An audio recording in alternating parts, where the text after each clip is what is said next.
예수님의 이름으로 간절히 기도합니다. 아멘. 함께 인사하겠습니다. 아시레 한 주간 동안도 수고 많으셨습니다. 오늘 열왕기하 6장 15절로 23절까지 말씀을 함께 나누려고 합니다. 우리 살면서 종종 진리와 거짓이 혼재된 상황에 직면하게 됩니다. 이럴 때 우리는 어떻게 지혜롭게 행동할 수 있을까? 오늘 본문에서 엘리사는 하나님의 지혜를 통해 상황을 분별하고 적들로부터 이스라엘을 구하는 모습을 보여줍니다. 이 말씀을 통해서 우리의 삶 속에서도 거짓을 분별하고 하나님의 진리 가운데 서는 방법을 우리가 배우게 되기를 원합니다. 오늘 본문 배경을 살펴보면 아람 왕은 이스라엘과의 전쟁 중에 엘리사가 자신의 군사 전략을 미리 알고 있다는 사실을 깨닫고 엘리사를 붙잡기 위해서 군대를 보냅니다. 엘리사가 머물고 있던 도단성을 밤새 포위했습니다. 아람 군대의 이 행위가 엘리사의 사환에게는 큰 두려움과 위협이었지만 엘리사는 조금도 흔들리지 않았습니다. 왜 여러분 이 엘리사의 사환과 엘리야의 차이가 이렇게 나타날 수 있을까요? 이것은 엘리사의 사환과 엘리사만의 차이가 아니라 우리도 삶 속에서 우리에게 나타날 수 있는 현저한 차이일 수 있다는 거예요. 똑같은 상황 가운데 놓여 있지만 상황만 보는 사람은 그 상황에 압도되기 때문에 두려워할 수밖에 없어요. 위협을 느낄 수밖에 없어요. 그러나 엘리사는 상황을 보는 것이 아니라 상황 외에 그 상황을 주도하시는 하나님 아버지를 바라보고 있다는 거예요. 이 차이가 우리의 삶 가운데 엄청난 차이를 만들어낼 수 있다고 하는 것을 알게 됩니다. 왜냐하면 엘리사는 인간의 눈으로 보지 못하는 하나님의 군대를 볼 수 있었기 때문입니다. 오늘 15절로 17절까지 말씀에서는 엘리사의 사환의 두려움을 보게 되는데 엘리사의 사환은 아침 일찍 성 밖을 나갔다가 아람 군대가 성을 포위하고 있는 것을 두려워하면서 엘리사에게 내 주여 우리가 어찌하리까 라고 묻습니다. 이때 엘리사는 두려워하지 말라 우리와 함께한 자가 저와 함께한 자보다 많으니라 라고 말하면서 하나님께 기도하며 그의 눈을 열어 하나님이 보내신 불말과 불병거가 산에 갈란 것을 보게 하여 주옵소서라고 요청하고 있습니다. 이는 하나님께서 엘리사와 함께 계심에 그의 백성을 지키고 보호하신다는 확신을 주는 장면이라는 것입니다. 여러분, 신앙생활은 눈에 보이는 것을 보지 않고 눈에 보이지 않는 것을 볼 수 있는 것이 신앙생활이에요. 눈에 보이지 않는 것을 볼 수 있기 때문에 삶을 통해서 내가 무엇을 실천하며 살 것인가 라고 하는 것이 달라지게 된다라고 하는 것을 알게 됩니다. 여기 18절과 19절 말씀에서는 아람 군대의 눈을 멀게 하시는 것을 보게 됩니다. 엘리사는 하나님께 아람 군대의 눈을 어둡게 해달라고 기도하고 있습니다. 그러자 하나님은 아람 군대의 눈을 멀게 하셔서 그들이 엘리사를 알아보지 못하게 만드십니다. 엘리사는 그들을 이끌고 사마리아로 데리고 갑니다. 이 장면은 하나님께서 거짓과 오해로부터 자신의 백성을 보호하시는 능력을 보여주고 있습니다. 하나님은 눈을 뜨게 하시기도 하시고 눈을 멀게 하게 하시기도 하시고 하나님은 볼 수 있게 하시기도 하고 여러분 보지 못하게도 하신다고 하는 것을 알게 됩니다. 20절 말씀에 아람 군대의 눈을 다시 열어주십니다.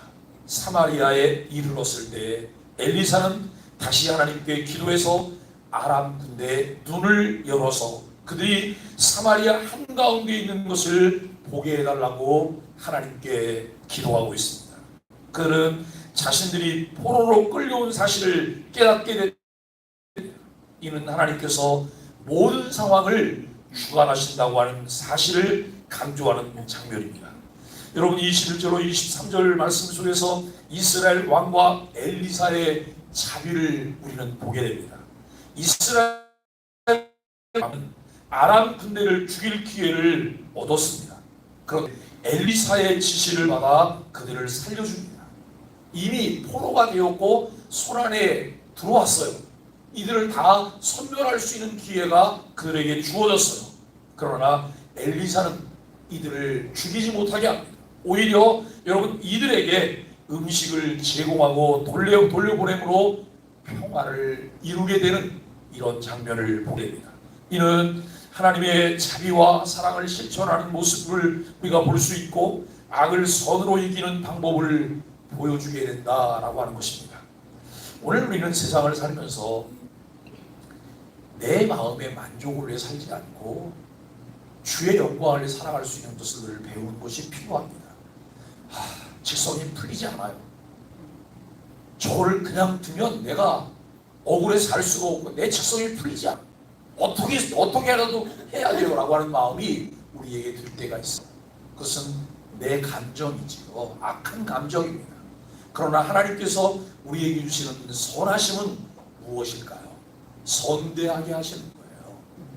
그게 말이 돼? 말도 안 돼 라고 우리는 말하지만 그것은 내 악한 감정이고 하나님의 선하심은 선대하도록 우리를 이끄신다라고 하는 것입니다.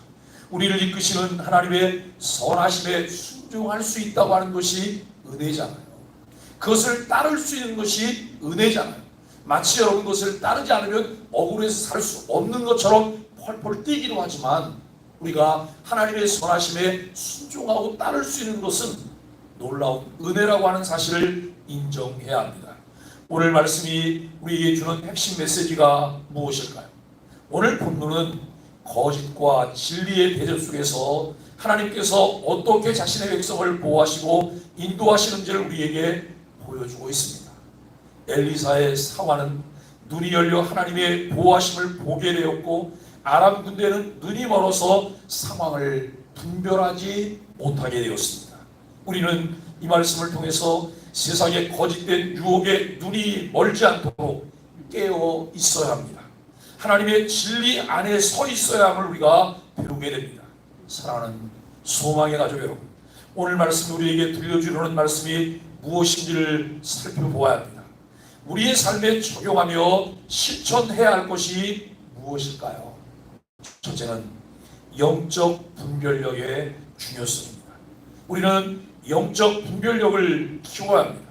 엘리사가 하나님의 도우심을 믿고 행동했듯이 우리도 성령의 인도하심을 따라 살아가야 합니다.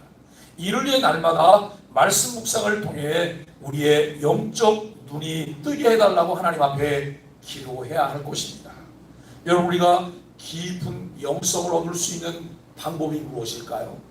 이 깊은 영성을 얻을 수 있는 것은 말씀 묵상과 함께 하나님 앞에 기도하는 삶이에요. 그리고 영성의 완성은 무엇일까요? 내가 여러분 말씀 묵상과 기도를 통해서 깊은 영성을 얻고 길을 발견했을 때 그 길을 가야 하고 그 말씀을 삶 가운데 순종함으로 실천해낼 때 영성이 완성되어 가는 것을 우리는 알게 되어집니다.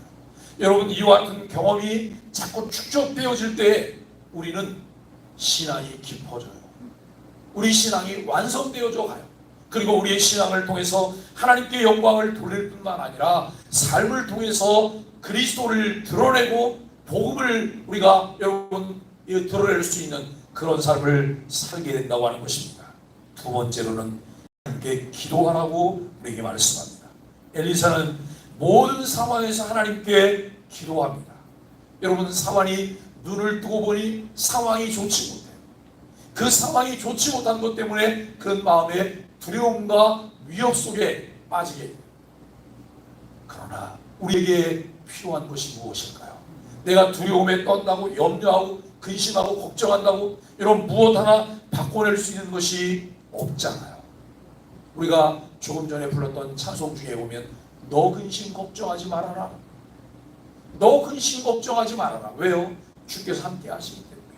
주가 돌보시기 때문에, 주님이 역사하시기 때문에, 하나님이 은혜를 베풀어 주시기 때문이라는 거예요.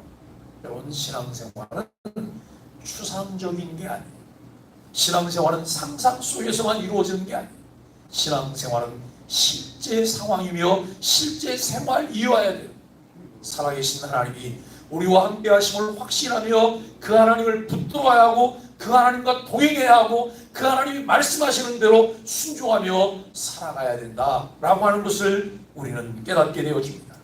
우리도 상황에 따라 눈을 열고 닫으시는 하나님께 지혜를 구해야 할 것입니다. 우리에게 어떤 힘이나 영역이 있어서 기도가 응답되는 것은 아닙니다. 여러분, 내 기도가 신령해서 내가 여러분 기도를 잘해서 그 기도가 응답되나요? 아니에요. 내가 신령하고 내가 기도를 잘해서 응답되는 게 아니에요. 응답하실 수는 하나님께서 역사하시기 때문에 응답되어진다는 거예요. 그런 사실을 하나님께는 능치 못하심이 없기 때문에 우리의 기도에 응답하실 하나님을 바라보며 늘 깨어있어 기도할 수 있게 되기를 바랍니다. 우리 소망의 교회는 매일 아침 성도들의 신앙과 삶을 위해 말씀 묵상 영상을 함께 나누고 있습니다. 꾸준히 성실하게 일정한 시간을 정해놓는 것이 필요해요. 매일 동일한 시간에 내가 그 말씀을 붙잡아야 되겠다, 그 말씀을 묵상해야 되겠다라고 생각하고 일정한 시간을 정하는 것이 필요해요. 그리고 그 말씀을 통해 정리한 기도 제목들과 함께 기도하며 하나님과 깊이 교제하는 시간을 갖도록 우리가 힘써야 할 것입니다. 정말 긴 세월 동안 신앙생활을 했는데 기도 제목을 받아보면 기도 제목이 아무것도 바뀌는 게 없어요.